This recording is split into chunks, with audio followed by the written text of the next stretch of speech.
नमस्कार विद्यार्थी मित्रांनो, व्हिजन नोकरी या यूट्यूब चॅनलवर तुम्हा सर्वांचं स्वागत आहे। बघा, तुमच्या सर्वांचा एकच प्रश्न होता की सर PYQ बॅच कधी तुम्ही चालू करणार आहे, कधी सुरू करणार आहे। तर आता सिम्पली आपण जे आहे PYQचे क्वेश्चन पेपर तुमच्यासमोर असे पाहायला मिळून देईल तुम्हाला। तर ते आपण स्टेप बाय स्टेप सॉल्व करणार आहे विद्यार्थी मित्रांनो। जेवढे आपले महाज्योतीचे आणि वनआरटीचे विद्यार्थी असेल तर त्यांना नक्की शेअर करा, आणि जर तुम्ही बार्टीचे विद्यार्थी असाल तर हा व्हिडिओ शेवटपर्यंत नक्की बघा, कारण तुमच्यासाठी सुद्धा आता CETची एक्झाम होणार आहे विद्यार्थी मित्रांनो। तर ठीक आहे, तर उद्याच्या सेशनमध्ये जे आपण करू तर ते एक्सपेक्टेड आणि PYQ हे दोन्ही मिक्स करून आपण सॉल्व करणार आहे, कारण त्याच्यासाठी मी खूप ॲनालिसिस केलेला आहे आणि त्यानंतर तुम्हाला मिळणार। आता हे सिम्पली 10 क्वेश्चन आहे जे आपण सॉल्व करणार आहे। ओके, त्यासमोर आपण एक पहिला मेन इम्पॉर्टंट प्रश्न आपण हा सॉल्व करून घेऊ। जर एखाद्या संख्येच्या 75% मध्ये 75 मिळवले तर येणारे उत्तर 30 संख्या येते, तर ती संख्या कोणती? यासाठी सिम्पली ठीक आहे, जर एखाद्या संख्येच्या 75% मध्ये, आता एखादी संख्या आपण x मानू, ठीक आहे, x मानू, ठीक आहे, आपण गृहीत धरलेली संख्या आहे x, तर त्यामध्ये 75% म्हणजे तुम्हाला माहिती आहे विद्यार्थी मित्रांनो, अशा प्रकारे आपण लिहू शकतो 75% मध्ये 75 मिळवले प्लस 75, ठीक आहे, 75% मध्ये 75 मिळवले तर येणारे उत्तर 30 संख्या येते, तर ती संख्या कोणती आहे हे आपल्याला शोधायची आहे। हे आपल्याकडे 4 ऑप्शन आहे। तर यासाठी बघा विद्यार्थी मित्रांनो, आपण x जी आहे संख्या जी आहे ती आपण अज्युम केलेली होती, तर इकडे बरोबर x आपण लिहून ठेवू। तर बघा इथे आता तर 100 आता 75ला डिवाइड करायचं आहे, तर इथं 2 शून्य आहे, तर हे 2 शून्य कट होऊन जाईल आणि इथे पॉईंट येऊन जाईल आणि इथे शून्य येणार आहे। ओके, तर आता आपलं समीकरण बनणार आहे विद्यार्थी मित्रांनो असं की 0.75 प्लस 75 इक्वल्स टू x, असं आपलं समीकरण बनून जाईल।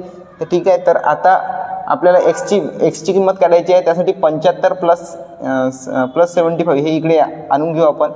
75 इक्वल्स टू 75, इकडे 0.75 प्लसमध्ये आहे, इकडे आल्यावर मायनसमध्ये होऊन जाईल 0.75। ओके, तर आता x पाशी काहीच नसते, म्हणजे नेहमी 1 असते विद्यार्थी मित्रांनो शिल्लक, तर 1 मधून 0.75 जर आपण मायनस केले तर आपल्याकडे येईल 0.25, ठीक आहे, 0.25 येईल 1 मधून जर आपण 0.75 जर मायनस केले तर। ओके, तर आता x जो आहे तो जसाच्या तसा। आता 75, आता आपल्याला x ची व्हॅल्यू काढायची आहे, आपल्याला x, तर 75 इकडे बरोबर 75 x इकडे गुणाकारात आहे आपलं, सॉरी 0.25 इकडे गुणाकारात आहे, इकडे आल्यावर डिवायडेशनमध्ये चालले जाईल, ठीक आहे। तर 25 ना आपण 75ला भाग देऊ शकतो, 25 त्रिक 75 म्हणजे 1:3। आता विद्यार्थी मित्रांनो 1:3, आता खाली 1 आहे म्हणजे काहीच नाही, तर आपला आन्सर आहे x बरोबर 3। आता 3 आपला आन्सर आहे विद्यार्थी मित्रांनो। हे आपल्याला काय म्हणते की तर ती संख्या कोणती आहे, तर इथं बघा 2 घरानंतर पॉईंट दिलेला होता, 2 घरानंतर काय दिलेला होता पॉईंट, तर 3 वर 2 घरानंतर पॉईंट आहे, तर 3 वर 2 शून्य जसे तसे लिहून द्यायचे, म्हणजे याचा आन्सर होईल x बरोबर 300, ठीक आहे। x बरोबर 300 ऑप्शन नंबर 3 मध्ये दिलेला आहे, तर ऑप्शन नंबर 3 हे आपलं योग्य उत्तर होणार आहे। चुकलं काहीच नव्हतं बरं, पण होते थोडंसं, ठीक आहे। तर आपण आता नेक्स्ट प्रश्न आपण बघून घेऊ।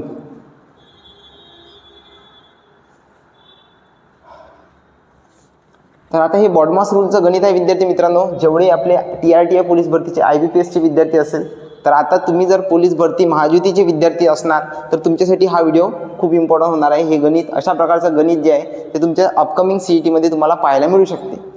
तर गणित पहा विद्यार्थी मित्रांनो, 72 डिवाइड बाय 4 इन ब्रॅकेट हे किती आहे 8 गुणिले 4 मायनस 14 मायनस 19। ओके, आता या ब्रॅकेटला आपण सॉल्व करणार आहोत। बघा 72, आता इथेही सॉल्व करू शकतो आपण। 18 चौक 72, बघा इथे 18 चौक 72, आता डायरेक्ट आले आपले 18 ब्रॅकेटमध्ये 8 गुणिले 4, ठीक आहे, त्यानंतर मायनस 14 मायनस 19 इथे येऊन जाईल इन ब्रॅकेट मायनस 5। अशा प्रकारे आपलं समीकरण होणार आहे। तर 8 चौक 32, 18 जसेच्या तसे गुणिले 8 चौक 32 32 मायनस मायनस मायनस प्लस होते, तर प्लस 5, ठीक आहे। तर 18 गुणिले 5 6 7 37, तर 37 गुणिले 8 7 56, तर 56 आपला आन्सर 666 होणार आहे विद्यार्थी मित्रांनो।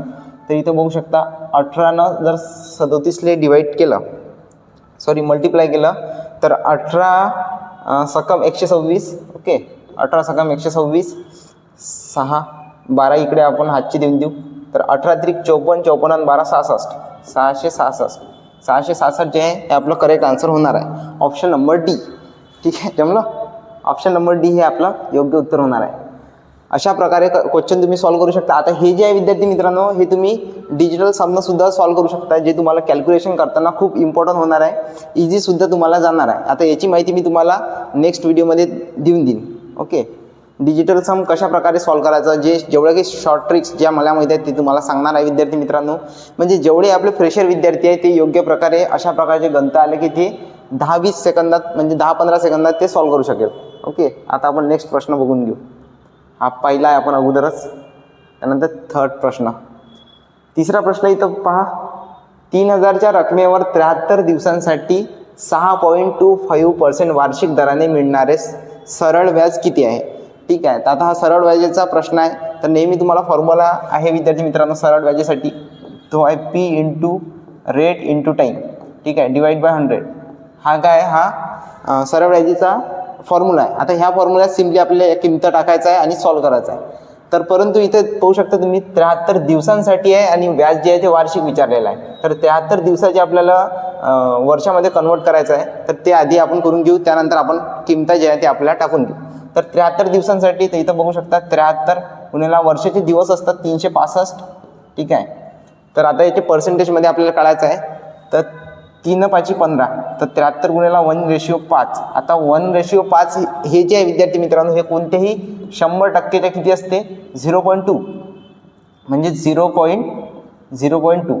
हे जे आहे आपलं काय आलेलं आहे, हे आपलं 73 दिवसांसाठी म्हणजे वर्षाचा टाईम आलेला आहे. ठीक आहे, आता टाईम मिळालेला आहे आपल्याला 0.25. तर आपण सिम्पली या गणितात म्हणजे या फॉर्म्युल्यात हे टाकून देऊ विद्यार्थी मित्रांनो आणि आता सॉल्व्ह करू. 0.25. तर प्रिन्सिपल दिलेला आहे आपल्याला, म्हणजे मूलधन आपलं दिलेलं आहे 3000. तर 3000 आपण लिहून घेऊ इथं. ठीक आहे, 3000 इंटू रेट किती आहे आपला 6.25. ओके, तर 6.25 इंटू टाईम दिलेला आहे होता विद्यार्थी मित्रांनो आपल्याला 0.25 डिवाइड बाय 100. ओके, आता हे समीकरण आहे हे आपल्याला सॉल्व्ह करायचं आहे. ठीक आहे, तर बघा आता आपल्याला पॉईंट जर आता कॅन्सल करायचे असेल 2, तर खाली 0 जाईल विद्यार्थी मित्रांनो, जेवढ्या घरानुसार पॉईंट दिलेला आहे. तर आता इथं बघा 1 2 घरानंतर पॉईंट आहे, तर हा पॉईंट कॅन्सल करायसाठी 2 0 इथे येऊन जाईल. त्यानंतर इथं 1 घरानंतर पॉईंट आहे, तर हा पॉईंट कॅन्सल करायसाठी इथं 0 येऊन जाईल. तर इथं 3 0 से 3 0 खतम होऊन जाईल विद्यार्थी मित्रांनो. उरले आता 100. आता 100 आणि 625 याला डिवायडेशन करायचं आपल्याला.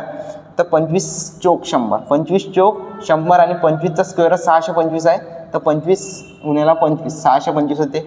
ओके, तर आता इथं बघू शकता 25 न 2 0 कट झाला, तर 25 इंटू 2 डायरेक्ट 50 होऊन जाते. तर आपण लिहून घेऊ 3 गुणिले 25 दोन्ही 50 डिवाइड बाय 4 जसेच्या तसे.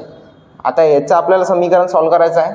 तर 5 त्रिक 15 इकडे सॉल्व्ह करू आपण. 5 त्रिक 15 म्हणजे 150 आणि भागीला 4. आता 4 भागीला 150 हे आपल्याला सॉल्व्ह करायचं आहे. हे इथं बघू शकता तुम्ही, सिंपल आपण इकडे करून घेऊ, तुम्हाला इझी गेलं पाहिजे. त्यासाठी जेवढे की फ्रेशर विद्यार्थी आहेत त्यांना अशाच प्रकारे सॉल्व्ह करायचं आहे विद्यार्थी मित्रांनो, सरळ व्याजाचं कोणतंही गणित. ओके, तर 4 जर आपण 150ला भाग दिला तर बघा 4 त्रिक 12 उरले किती 3. आता 4 3ने भाग जाते काय, तर नाही, इथचा 0 इथं घेऊन घ्यायचा. तर 4 7 28 4 7 28 उरले किती 2. 4 2ने भाग जाते काय, नाही, तर इथे देऊन द्यायचा पॉईंट, इथे घेऊन घ्यायचा 0. 4 5 20. ठीक आहे, आता डबल उरला 0. तर 4 0ने भाग जाते काय, तर नाही, तर इथं आला 0. 37.50 option number A. Option number A मध्ये दिलेला आहे विद्यार्थी मित्रांनो 37.50. हे आपलं सरळ व्याजाचं अशा प्रकारे गणित तुम्हाला सॉल्व्ह करायचं आहे आणि करेक्ट सॉल्व्ह करायचं आहे. आता याची शॉर्ट ट्रिकसुद्धा आहे, परंतु ते आज मी तुम्हाला नेक्स्ट व्हिडिओमध्ये डिटेल वाईज समजून सांगून देईन विद्यार्थी मित्रांनो, की जेवढे मी टॉपिक जे मेन इम्पॉर्टंट टॉपिक आहे ते मी तुमच्यासाठीच काढलेले आहे. ओके, हा प्रश्न विद्यार्थी मित्रांनो अशा प्रकारे सरळ व्याजाचं तुमच्या स्क्रीनवर पाहायला मिळून जाईल. ठीक आहे, तर हा आपण सॉल्व्ह करू. तर बघा 3000च्या रकमेवर 73 दिवसांसाठी 6.25% वार्षिक दराने मिळणारे सरळ व्याज किती आहे. तर सरळ व्याजाचा सिंपल फॉर्म्युला आहे विद्यार्थी मित्रांनो, principal into rate into time. Principal into rate into time divide by 100. हा जो आहे आपला सरळ व्याजाचा फॉर्म्युला आहे. सिम्पली यामध्ये किंमत आपल्याला टाकायची आहे आणि सॉल्व्ह करायचं आहे. परंतु विद्यार्थी मित्रांनो इथं पाहू शकता तुम्ही की 73 दिवसांसाठी विचारला आहे आणि व्याज जे आहे ते वार्षिक काढायला सांगितलं आहे, तर दिवसाचं कन्वर्जन आपल्याला वर्षामध्ये करायचं आहे, तर ते अगोदर करून घेऊ, त्यानंतर आपण किमता जे आहे ते टाकून देऊ. तर इथं 73.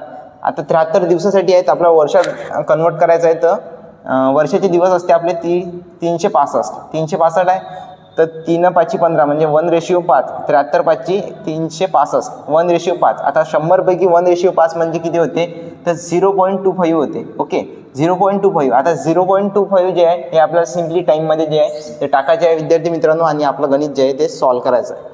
आता बघा प्रिन्सिपल किती आहे आपल्याकडे, प्रिन्सिपल आहे 3000.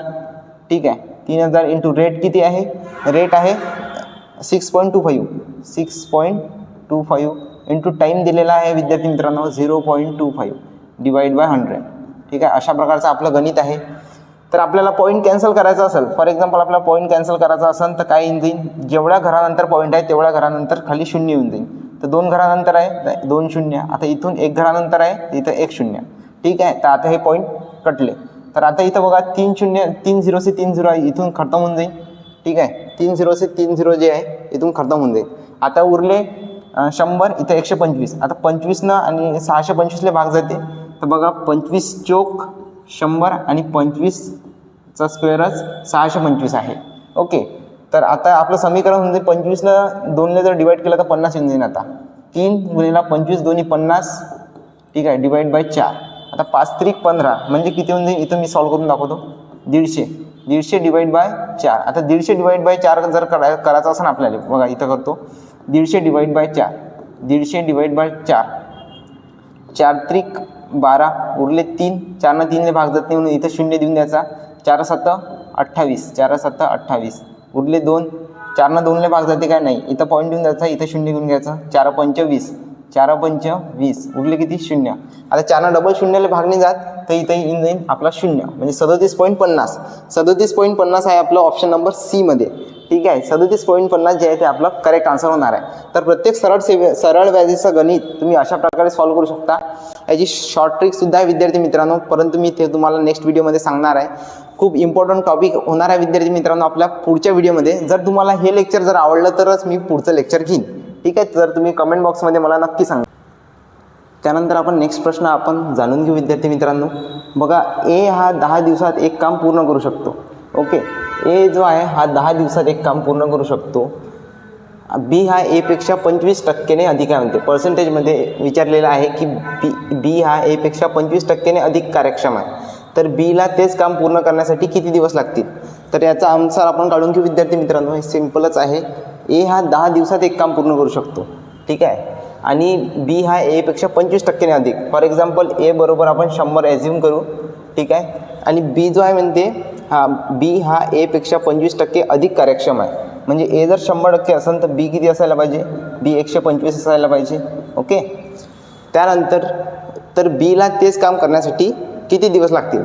आता यासाठी विद्यार्थी मित्रांनो सिम्पल आपल्याला रेशिओ काढणं आहे. ठीक आहे, आता आपण याचा रेशिओ काढून घेऊ.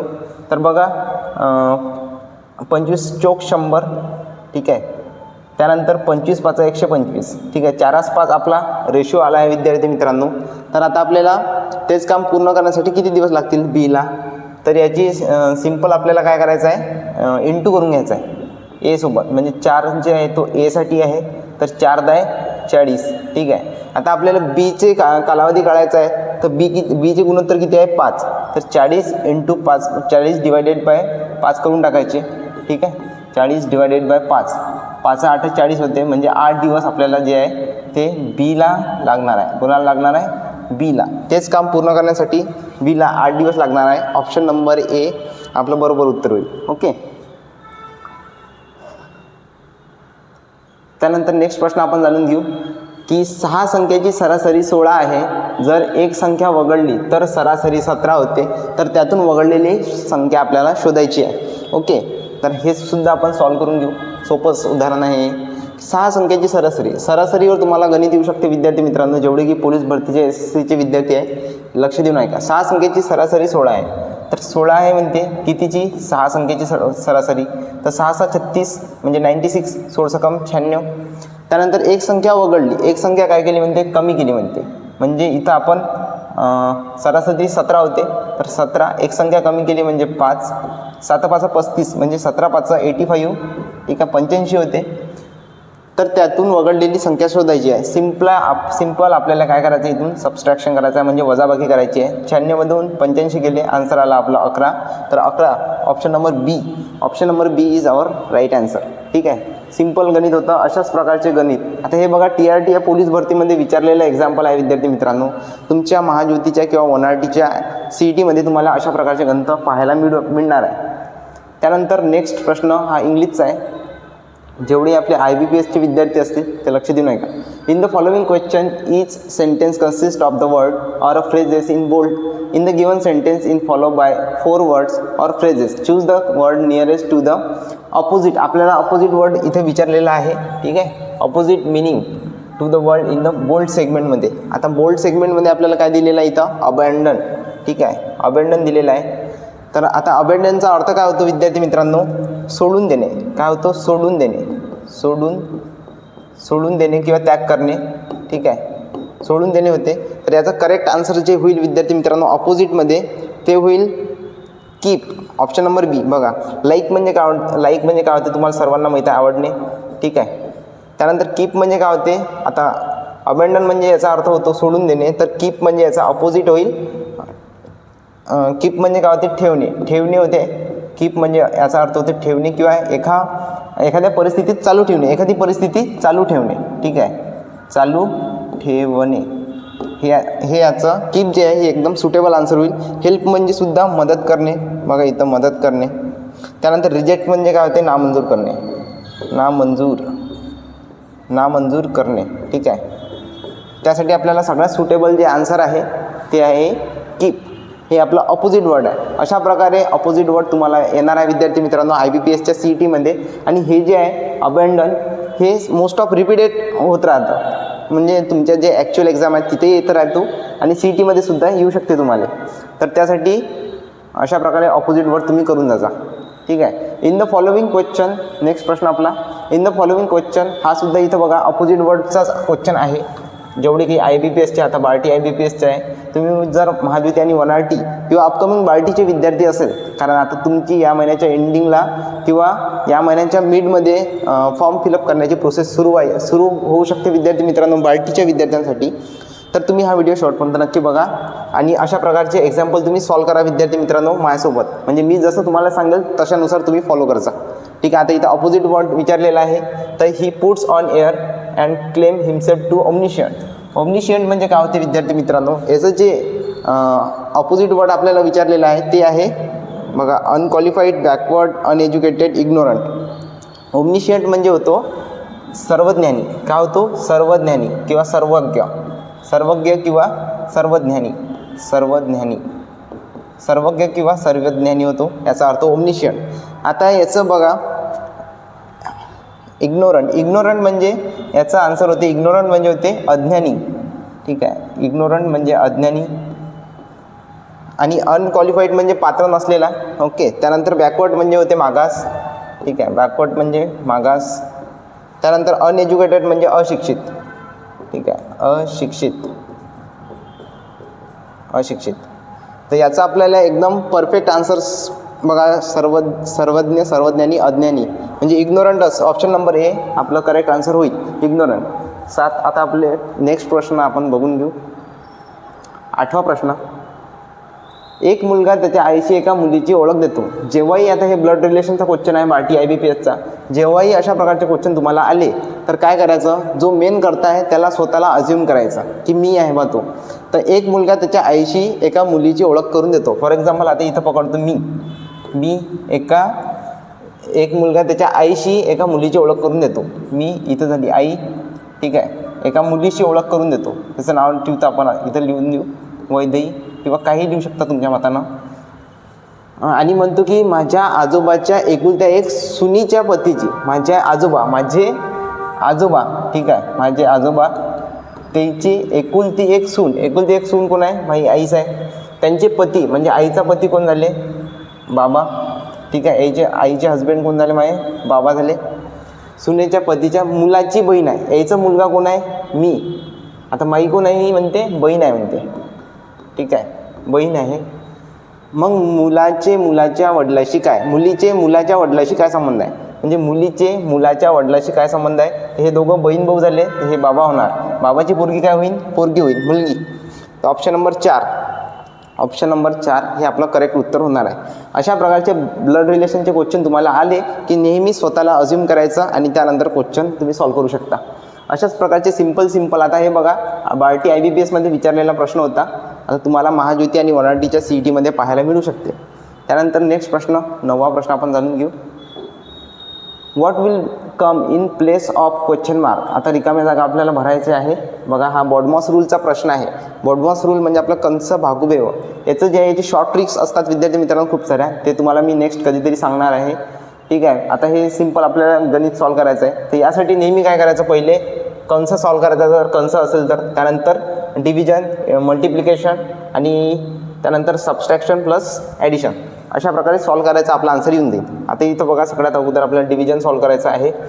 तर बघा 36 54, तर 18 दोन्ही 36 होते. ठीक आहे, 8 24, 18 त्रिक 54. ठीक आहे, डिवायडेशनच्या चिन्हाच्या तसं. तर बघा आता इथं 16 × 3 डिवाइड बाय 2 + 6 = किती. ठीक आहे, अशा प्रकारे आपलं समीकरण तयार होऊन जाईल. तर 17×18 16 48 डिवाइड बाय 2 + 6 = किती आपल्याला काढायचं आहे. तर बघा इथं N2चं चिन्ह आहे इथं. तर 16 48 डिवाइड बाय, सॉरी ते डिवाइडचं चिन्ह आहे, 2 डिवाइड बाय. आता 2 जर 48ला डिवाइड केला आपण, तर बे 48चे अर्धे होते 24 + 6, आपला आन्सर येऊन जाईल 30 आन्सर कशात आहे, तर ऑप्शन नंबर 3मध्ये. Option number C is our right answer. असे सिंपल बॉडमॉस रूलचे गणित तुम्हाला सॉल्व्ह करायचे आहे. याची डिजिटल समना आपण सॉल्व्ह करू शकतो किंवा डिजिटला प्लस करून सुद्धा आपण सॉल्व्ह करू शकतो. आता आपलं 10वा प्रश्न, हा अंतिम प्रश्न आहे आपला, शेवटचा प्रश्न. जर एखाद्या उत्पादनाची खरेदी किंमत त्याच्या विक्री किमतीपेक्षा 20% कमी केली असेल तर नफा किती टक्के असेल. आता आपल्याला पर्सेंटेजमध्ये काढायचा विद्यार्थी मित्रांनो, नफा तोटाचं गणित आहे हे. जर एखाद्या उत्पादनाची खरेदी किंमत त्याच्या विक्री किमतीपेक्षा 20% कमी असेल. आता खरेदी किंमत आपण 100 अज्युम करू. ठीक आहे, 100 मानू, 20% कमी आहे म्हणते. आता 100चे 20% किती होते, 80. ठीक आहे, 80 काय झाली आहे विद्यार्थी मित्रांनो, आपली कॉस्ट प्राईस म्हणजे CP. 80ला आपण खरेदी करतो आणि 100ला काय करतो, आपण सेल करतो. आपल्याला प्रॉफिट कितीचा झाला, 100मधून 80 गेले, 20 रुपयाचा प्रॉफिट झाला आहे आपल्याला. ठीक आहे, इथं लिहून घेतो मी, 20 रुपयाचा प्रॉफिट झाला. कशावर झाला आहे, तर 80 रुपयावर झाला आहे. ठीक आहे, तर आपल्याला पर्सेंटेज टक्केमध्ये काढायचे आहे. तर इथं लिहून घेऊ विद्यार्थी मित्रांनो आपण की 20 रुपयाचा प्रॉफिट झाला आहे आपल्याला. कशावर झालेला आहे, 80 रुपयावर. 80 रुपयाच्या वर 20 रुपयाचा प्रॉफिट झाला आहे, × 100 आपण करून टाकू. ठीक आहे, आपला आन्सर येऊन जाईल 20 × 20 20 चोक 80, 4 100ला भाग जाते, 4 × 4 4 25 100, 25% आपला आन्सर होऊन जाईल. ठीक आहे, अशा प्रकारे क्वेश्चन तुमच्या CETमध्ये तुम्हाला पाहायला मिळणार आहे विद्यार्थी मित्रांनो अपकमिंग. ठीक आहे, अशाच प्रकारे आपण प्रत्येक एक्झाम्पल सॉल्व्ह करणार आहे विद्यार्थी मित्रांनो. जर व्हिडिओ तुम्हाला आवडला तुम्ही मला कमेंट बॉक्समध्ये सांगा, मी अजूनसुद्धा तुमच्यासाठी व्हिडिओ आणणार आहे. आणि अशा प्रकारे तुम्हाला जर आवडले तर मी हे कंटिन्यू ठेवन सिरीज, जर नाही आवडले तरीसुद्धा मला सांगा की कुठं चुकलं काय किंवा कसं वाटलं तुम्हाला. ठीक आहे, कमेंट बॉक्समध्ये मला नक्की सांगा, तेव्हा आपण सिरीज जी आहे ही कंटिन्यू ठेवून देऊ. भेटूया नेक्स्ट व्हिडिओमध्ये विद्यार्थी मित्रांनो. धन्यवाद.